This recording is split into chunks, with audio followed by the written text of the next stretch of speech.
जय हिंद दोस्तों, मैं दिलीप कुमार दिलीप साइंस क्लासेस में आपका स्वागत करते हैं। आज कोऑर्डिनेट ज्योमेट्री का दूसरा चैप्टर 7.2 हम लोग को पढ़ना है। इसका पहला क्वेश्चन जो है लिखा हो कि उस बिंदु से निर्देशांक ज्ञात कीजिए जो दो बिंदु दिया हुआ है। देखिए पहला बिंदु कितना है, -1 7 और दूसरा बिंदु 4 और -3 को मिलाने वाले रेखाखंड को 2:3 के अनुपात में विभाजित करता है। पहले हम लोग को जानना है, इसके पहले वाले क्लास में हम लोग डिस्टेंस फार्मूला से पढ़े। अब डिस्टेंस फार्मूला से पढ़े हैं, अब इसमें विभाजन सूत्र रहेगा। विभाजित करता है, यहाँ पर देखिए कि अनुपात में विभाजित करता है।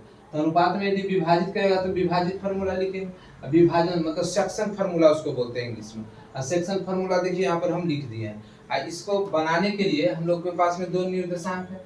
क्वेश्चन कह रहा है कि उस बिंदु के निर्देशांक, देखिए यहाँ पर हम लोग सॉल्यूशन में लिखेंगे। सर देखना बच्चों, एक सॉल्यूशन में लिखे, सपोज कीजिए सर इसको हम लोग ए माने या पी या क्यू भी मान सकते हैं हम लोग। इसको ए माने, ए के लिए यहाँ पर लिखेंगे कि -1 और 7, इसको x1 और y1 मान लेते हैं। और इसको मान लीजिए सर x2 और y2, यहाँ 4 और -3, ये x2 और y2 ऐसा करके मान लीजिए। इसका ये माने तो इसको b मान लीजिए। क्वेश्चन में कह रहा है देखिए कि उस बिंदु के निर्देशांक ज्ञात कीजिए जो दो बिंदु दिए आपको मिलाने वाली रेखाखंड को 2:3 के अनुपात में विभाजित करता है। तो यहाँ समझना कौन सा बिंदु को, ऐसा बिंदु मान लीजिए कहीं पर बिंदु है, सपोज कीजिए कि एक बिंदु यहाँ पर हम लोग लेते हैं, इसका मान p दे देते हैं। इस बिंदु का वैल्यू क्या दे दिए p, और p के ही कह रहा है कि इसका मान लेते हैं हम लोग x y, क्योंकि हम लोग को उस बिंदु को निकालना है जो a और b को निर्देशांक को समविभाजित करता है, इसको विभाजित करता है रेखाखंड को 2:3 के अनुपात में। अब समझना है यहाँ पर ये तो निकालना है हम लोग को, और ये हम लोग इसको अनुपात को m1 लिखते हैं, इधर m2 लिखते हैं, क्योंकि हमारे formula section formula m1 m2 है। तो ये अनुपात जो दे रहा है 2:3, इसको हम लोग लिख दिए m1 और m2। तो m1 के जगह पर लिख देंगे 2, m2 के जगह पर लिख देंगे 3। और अब हम लोग क्या करेंगे, यही बिंदु को लिखें। तो सेक्शन फार्मूला में उस बिंदु का निर्देशांक यही होता है। इसका हम लोग मान लिखेंगे कि pxy का निर्देशांक तो कैसे लिखेंगे, तो ये सेक्शन फार्मूला से लिखेंगे। और सेक्शन फार्मूला में क्या है कि m1 x2 plus m2 x1 बटा m1 प्लस m2। समझना है इसको कि यहाँ पर m1 रहेगा तो x2 रहेगा, m2 रहेगा तो x1 रहेगा। याद रखने का भी तरीका है m1 m। अब इसी तरह से y1 के लिखेंगे y, तो यहाँ m1 लिखेंगे तो यहाँ पर y2 लिखेंगे, और यहाँ m2 लिखेंगे तो y1 लिखेंगे, बटा m1 प्लस m2। इस तरह से लिख दिया बच्चों। इसको हम लोग सेक्शन फार्मूला कहेंगे। आइए सेक्शन फार्मूला से निर्देशांक किसका निकलेगा, जिसका m1 m2 के अनुपात में जो विभाजित कर रहा है उसका निर्देशांक निकलेगा। तो इस तरह से हम लोग क्या करेंगे, अब इसमें मान पुट करेंगे। अब मान पुट करेंगे तो m1 का मान कितना है, m1 का मान 2 है, और x2 का मान कितना है, यहाँ पर देखिए x2 का मान कितना है 4, और प्लस m2 का मान कितना है 3, और x1 का मान यहाँ पर -3 दे रहा है तो -3, अब बटा यहाँ पर m1 m2 के लिखे सर कि 2 + 3, इसको कर लीजिए। यहाँ पर देखिए m2 का वैल्यू कितना है, m2 का वैल्यू 2 है, यहाँ पर लिखेंगे 2, और y2 का वैल्यू -3 प्लस m2 का वैल्यू 3 और y1 का वैल्यू 7, तो 7 लिखेंगे, अब बटा 2 + 3, इस तरह से। अब यहाँ पर इसको ओपन कीजिए सर, 4 दूनी के 8 और -3, अब बटा नीचे 5, यहाँ पर देखिए -6 और प्लस 7 के 21, अब बटा 5। अब समझना है इसको, ऊपर में क्या हो जाएगा सर 5/5, ये कितना हो जाएगा 15/। इसलिए यहाँ पर क्या हो जाएगा, देखिए 5 के टाइम 5 कट जाएगा, 5 की आएगी 15, 1 3, यही आपका p का निर्देशांक। हम इसको लिख सकते हैं सर, इसलिए p का निर्देशांक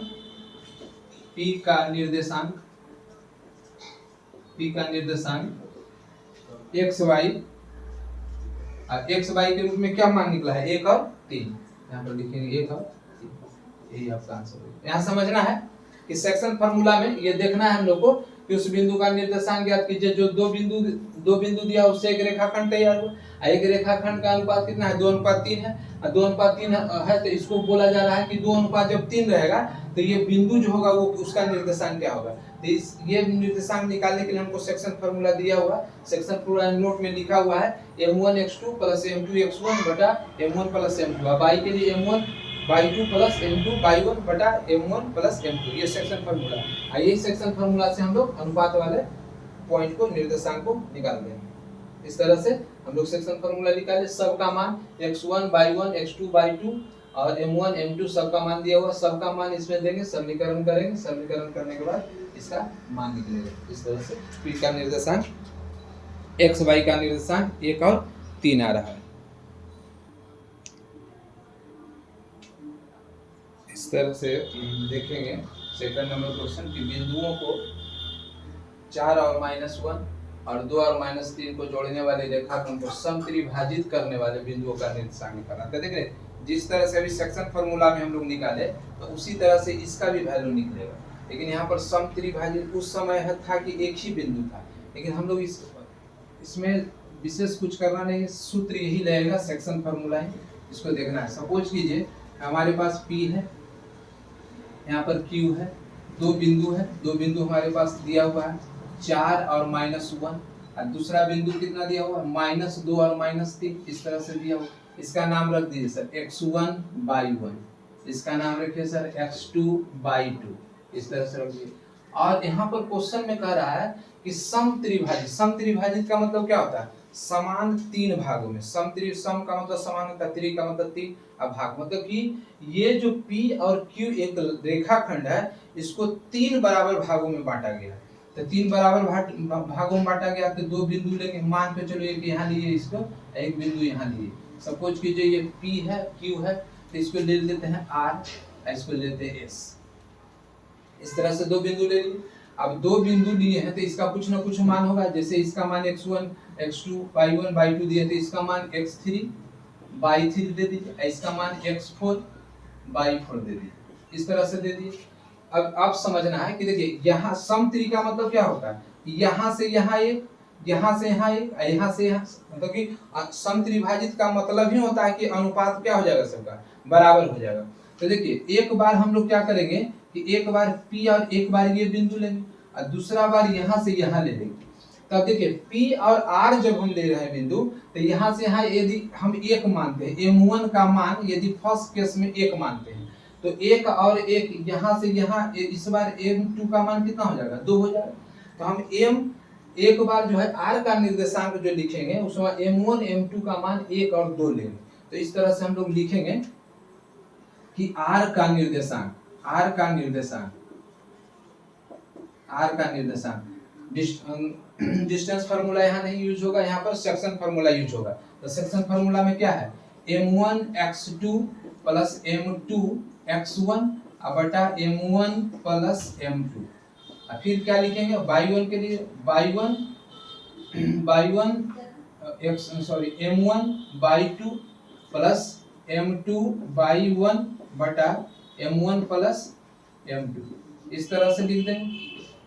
अब इसमें समझना हम लोग को जितना भी मान दिया हो सब दिया हुआ। m1 का मान यहाँ पर 1 देंगे, यहाँ दे देंगे सर कि m1 का मान 1, x2 का मान क्या है देखिए -2, यहाँ पर -2 देंगे, प्लस m2 का मान 2 और x1 का मान यहाँ पर 4 दिया हुआ तो 4 लिखेंगे और 1 + 2।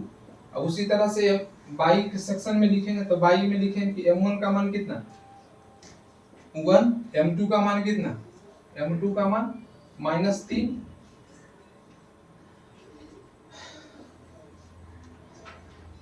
m1 का मान 1/2 का मान -3, m2 का मान 2 और y1 का मान -1, तो -1 लिखें बटा 1 और 2, इस तरह से लिख देंगे सर। अब इसका वैल्यू निकालेंगे। देखिए -2 हो जाएगा यहाँ पर, 2 4 दूनी की 8 हो जाएगा बटा 3। दूसरा पॉइंट क्या हो जाएगा सर? -3 और -2 गुना करेंगे तो और 3, इस तरह से। यहाँ पर देखेंगे सर ये कितना हो जाएगा 6/3 और ये हो जाएगा -5/3, इस तरह से। अब देखो 3 दूनी के 6, यहाँ पर लिख देंगे 2 और -5/3। एक आंसर आपका ये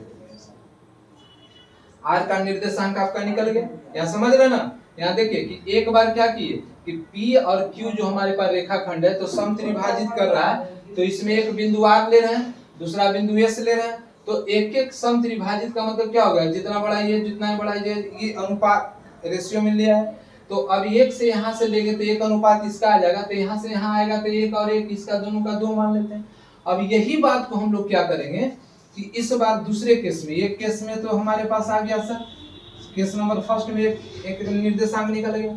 अब यही बात को केस नंबर सेकंड में देखेंगे कि यहाँ से यही पर क्वेश्चन में समझना है सर कि अब क्या करना है कि यहाँ से और यहाँ पर मान लेना है इसको M1 का मान इस बार 2 मान लेना है, और फिर M2 का मान 1 मान लेना है केस नंबर सेकंड में। और केस नंबर सेकंड में हम लोग देखेंगे यहाँ पर फिर सेक्शन फार्मूला देखिए यहाँ पर लिखा हुआ है। ऐसा करते हैं, इसी को यूज कर लेते हैं और लिखते हैं S का निर्देशांक। यहाँ समझिएगा कि S का निर्देशांक, अब फार्मूला मेरे पास लिखा हुआ है S का निर्देशांक। अब सब का मान इसी में सेट करेंगे हम लोग। तो M1 का इस बार मान क्या होगा, 2 होगा, क्योंकि इसके पहले वाला देखिए ये केस यहाँ पर लिख देते हैं सर, केस नंबर 1 और ये केस नंबर सेकंड, मतलब ये पहले स्थिति में, ये दूसरी स्थिति में, क्योंकि 2 निर्देशांक हम लोग को निकालना है। तो पहला निर्देशांक में ये आ गया, R का निर्देशांक 2 -3/5 आ गया। अब दूसरे का S का निर्देशांक के लिए फिर नाम लिखेंगे यहाँ पर, सबका अलग अलग। M1 का मान यहाँ पर 2 देना है, तो 2 × x2 का वैल्यू कितना हो जाएगा, -2 और प्लस M2 का वैल्यू इस बार क्या आएगा, 1 आएगा। M2 का वैल्यू सेकंड टाइम में 1 आएगा, 1। और x1 का मान कितना होगा, 4।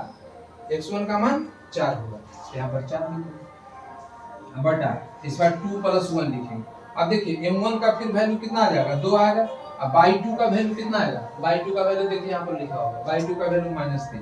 देखिए दोनों में बात एक ही आता है। यहाँ पे देखिए 1 है, M1 M2 का भी मान चेंज होता है और कुछ का नहीं। देखिए M1 M2 का मान सिर्फ चेंज हो गया, -2 है तो -4, यहाँ भी -2 है तो -4 है। यहाँ भी देखिए 1 है तो यहाँ पर -3 है, तो इधर मतलब M1 M2 का मान सिर्फ चेंज होता है, x1 y1 का मान चेंज नहीं होता। अब प्लस देखिए यहाँ इस बार क्या होगा, M2 है तो M2 का वैल्यू क्या हो जाएगा, 1, तो 1 गुने y1 का वैल्यू कितना होगा, -1। देखिए -1 है यहाँ पर -1 अब बटा 2 + 1, इस तरह से हल करेंगे। अब 2 दूनी 4, -4 अब +4 बटा 3। अब चलिए यहाँ पर -6 -1 बटा 3, इस तरह से। अब चलिए यहाँ पर ±0 बटा 3 हो जाएगा सर, और यहाँ पर -7 बटा 3 हो जाएगा।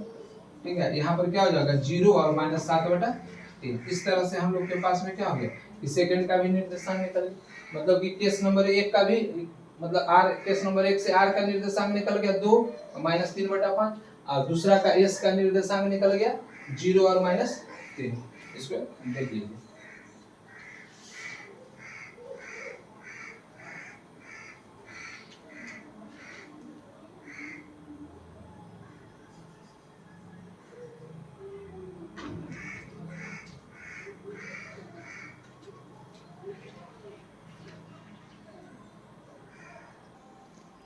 अब देखिए दूसरा क्वेश्चन, अभी ये 4 नंबर क्वेश्चन इसमें से है, 3 नंबर क्वेश्चन सेम था। अब क्वेश्चन में है कि बिंदु 3 और -10 और 6 -8 को जोड़ने वाले रेखाखंड को बिंदु -1 और 6 के किस अनुपात में विभाजित करता है। समझना है इसको कि इस 2 हिसाब जो अभी बनाए, पहला सेक्शन फार्मूला में क्या बनाया हम लोग, पहला सेक्शन फार्मूला में हम लोग बनाए हैं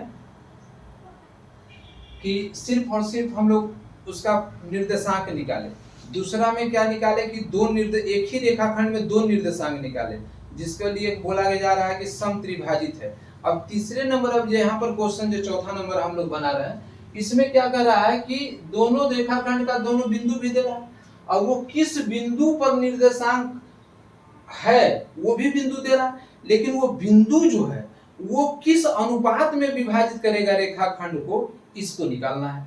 तो 2 तरह का मैथ हो गया। इस तीसरे तरह का हो गया, पहला हो गया सेक्शन फार्मूला की एक रेखाखंड दिया हुआ, उस रेखाखंड से हम लोग क्या कर रहे हैं, उस रेखाखंड से हम लोग किए हैं क्या कि उसका अनुपात दिया हुआ तो बिंदु निकाल लिए, निर्देशांक निकाले। दूसरा में क्या हुआ कि निर्देशांक नहीं दिया हुआ और ये भी नहीं दिया हुआ कि किस अनुपात में, ये दिया हुआ कि रेखाखंड समत्रिभाजित में विभाजित हो रहा है। उससे हम लोग क्या किए कि दो निर्देशांक निकाले, मतलब दो बिंदु निकाले। अब अगले क्वेश्चन में क्या करा कि दो रेखाखंड जो है, एक रेखाखंड जो है उसका दोनों अंत बिंदु भी दे रहा है, लेकिन ये भी दे रहा है कि एक बिंदु जो है वो किस अनुपात में विभाजित करेगा वो निकालना है। तो अब इसका सलूशन देखेंगे, बहुत ही आसान है सर, एकदम आसान है। इसको सिर्फ सेक्शन फार्मूला को याद रखना है। अब पीछे वाला क्लास जो है आपका, ये चौथा क्लास है आपका कोऑर्डिनेट ज्योमेट्री का। यहाँ पर देखेंगे दूसरा नंबर चैप्टर है, 7.1 खत्म हो गया, 7.2 खत्म हो जाएगा। आज आधा चैप्टर खत्म होगा, कल फिर नेक्स्ट क्लास में ये चैप्टर खत्म हो जाएगा 7.2। ये क्लास 10th का 7.2 एनसीईआरटी किताब से। देखिए यहाँ पर तो हम लोग क्या करेंगे कि एक बिंदु रखेंगे, यहाँ सॉरी एक रेखाखंड रखेंगे, इसका नाम दे दो, मान लो कि ए या पी दे दो, पी नाम दिए सर, यहाँ -3 और 10, यहाँ समझना है सर। दूसरा इसको पी के बाद यहाँ क्यू दे दीजिए, इसको दीजिए 6 और -8, इस तरह से दे दीजिए। अब देखिए इसका नाम भी हम लोग देंगे x1/1, समझ रहे हैं सर। यहाँ देखिएगा x2/2, यहाँ समझिएगा इस तरह से।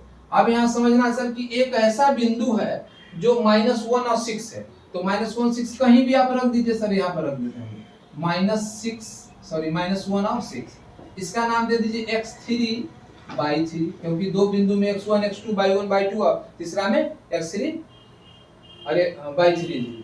अब ये क्वेश्चन ये कह रहा है कि किस अनुपात में विभाजित करेगा, तो इसको हम लोग मान लेंगे सर m1 और इसको मान लीजिए m2।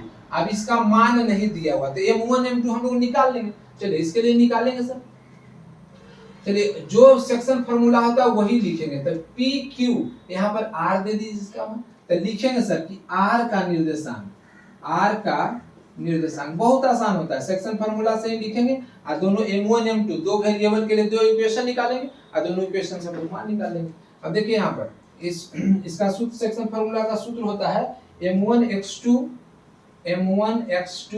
फिर m2x1। यहाँ ध्यान देना, सेक्शन फार्मूला कोई विशेष नहीं, m2 लिखेंगे तो यहाँ x2 लिखेंगे, यहाँ m2 लिखेंगे तो यहाँ x1 लिखेंगे। उसी तरह से नीचे लिख देंगे m1 प्लस m2, उसी तरह से m1/2 प्लस m2/1 और नीचे क्या लिखना है सर, m1 प्लस m2, इस तरह से लिख देंगे।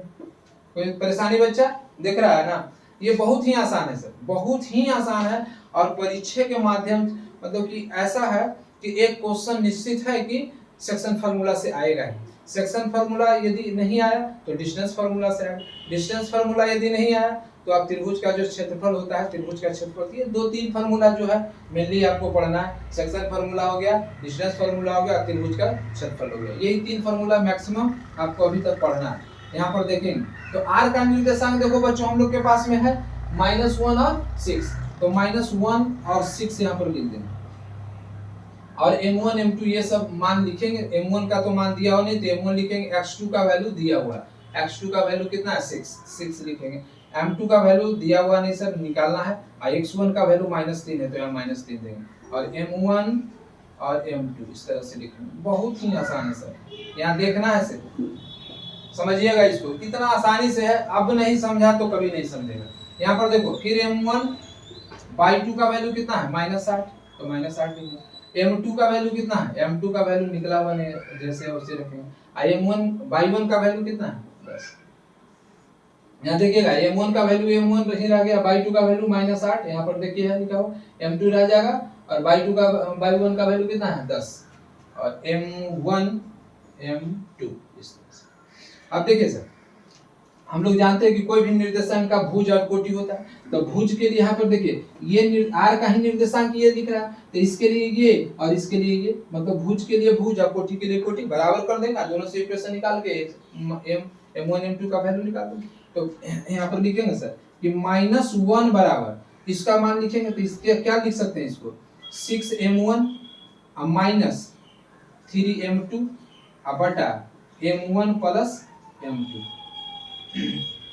तथा यहाँ देखिएगा 6 के लिए 6 बराबर इसको लिखेंगे तो यहाँ लिखेंगे -m1 देखो यहाँ पर -8m1 प्लस 10m2 बटा m1 प्लस m2।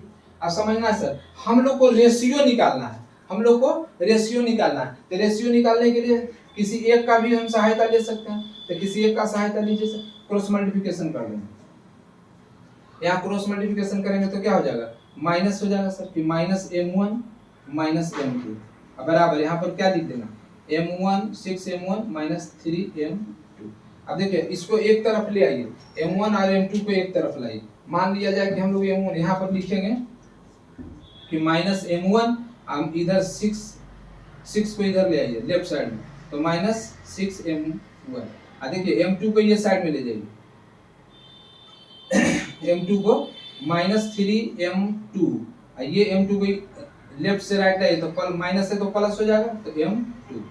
अब समझिएगा सर, m1 और m2 यहाँ समझना है हम लोग को कि यहाँ पर कितना हो जाएगा सर, माइनस 6m1 और माइनस m2, तो कितना हो जाएगा माइनस 7, देखिए माइनस 7m1, इधर कितना हो जाएगा, ये इसमें माइनस 2m2 में से m2 हट जाएगा तो कितना हो जाएगा माइनस 2m2, माइनस से माइनस क्रॉस। अब एक्सचेंज देखिए यहाँ पर देखिएगा, इंटरचेंज कर देंगे। क्या करना है यहाँ पर देखिए, m1 ऐसे रखेंगे और m2 को नीचे ले आएंगे, m2 को नीचे लाएंगे और 2 ऊपर ही रह जाएगा और 7 नीचे आ जाएगा। इस तरह से हम लोग को क्या आ गया सर, m1 रेशियो m2 बराबर 2:7। इस तरह से हम लोग आंसर निकालें। तो इस तरह से हम लोग देखेंगे कि शुरू से हम लोग देख लेंगे कि किस तरह से निकालना है। यहाँ पर देख लीजिए आपका m1 m2 का आंसर कितना आ रहा, 2:7। यहाँ देख लिया ना, यहाँ क्या था सर, p और q एक रेखाखंड है जिसका एक निर्देशांक दिया हुआ है, ये इसका रेशियो निकालना है m1 m2, तो डिस्टेंस फार्मूला से हम लोग ये लिख लिए और इस तरह से हम लोग भुज के लिए भुज, कोटि के लिए कोटि किए। अब देखिए एक के लिए हम लोग बराबर किए, यदि इसके लिए भी बराबर करेंगे तो उसका भी मान उतना ही आएगा, लेकिन एक के लिए ही मान उतना लाना है, दूसरे के लिए निकालने का जरूरत नहीं। किसी एक के लिए निकाल लिए, दूसरा के लिए आंसर हो जाएगा। इस तरह से हम लोग आगे भी और क्लास में, अगले क्लास में पढ़ाएंगे। तब तक के लिए जय हिंद, जय भारत।